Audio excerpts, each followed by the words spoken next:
When Jose Mourinho walked into Stamford Bridge in 2004, he didn't just become Chelsea manager. He announced himself confident, calm, and commanding. Fast forward to today, and after watching Rosenior speak in his press conferences, you can't just help but notice something familiar, something similar. Not arrogance, not noise, but presence. He has that presence of Jose Mourinho. He just has that presence. Managers don't just coach at Chelsea, they perform. At Chelsea, you are judged the moment you speak, not just the moment your team plays, if you get what I mean.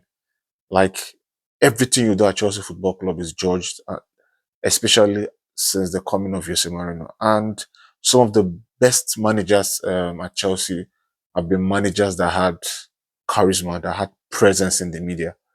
You know, Jose Mourinho, um, Carlo Ancelotti, Thomas Tuchel. These are managers that had charisma during press conferences. And Rosenior is also in that mode.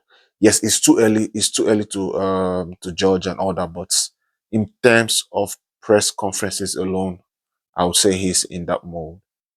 Rosenior has this ability to control a room, set the tone, and make everyone around him listen.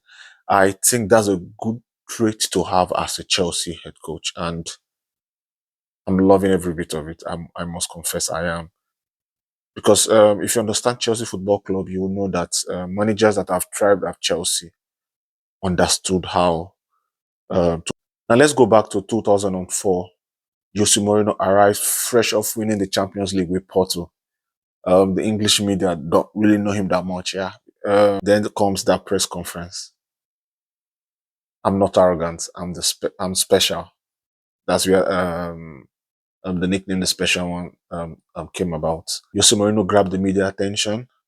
He sent a message to rivals, and he told his players, "Follow me." Jose Mourinho understood what it meant to be in the spotlight. He understood if you don't control the narrative control you. Now let's talk about Chelsea boss Rosenior.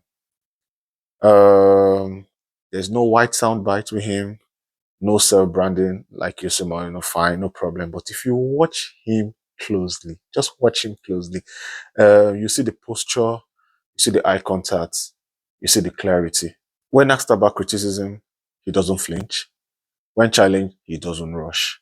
When speaking about his ideas, he's direct and assured. And that's one thing I love about him. And one thing about Rosenior is he doesn't try to control the room. No, he doesn't try to do that.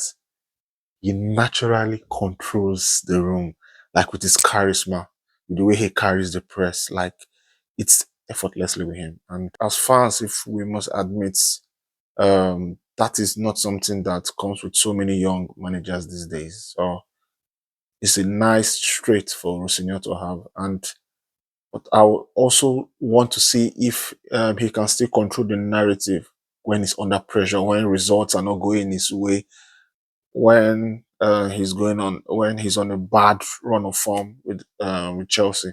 Would he still be able to keep that composure? Would he still be able to be calm? Would he still be able to be assertive? Would he still have that charisma? These are some of the questions, that I'm also asking. But for now, let's just give it to him for now. So don't get me wrong. This is not about Rosenior trying to be Jose Mourinho. No, they are both different persons. Mourinho actually won the Champions League before coming to Chelsea, so Mourinho came to Chelsea with a bigger height. But this is about two managers that understood the power of communication, basically. So that's what I'm talking about. Jose Mourinho understood the power of communication, and Rosenior also seems to understand the power of communication.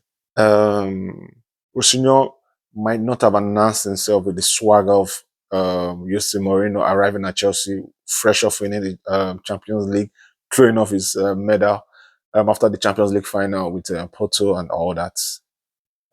He might not have that swagger of Jose Mourinho, but there's one thing he does have: confidence.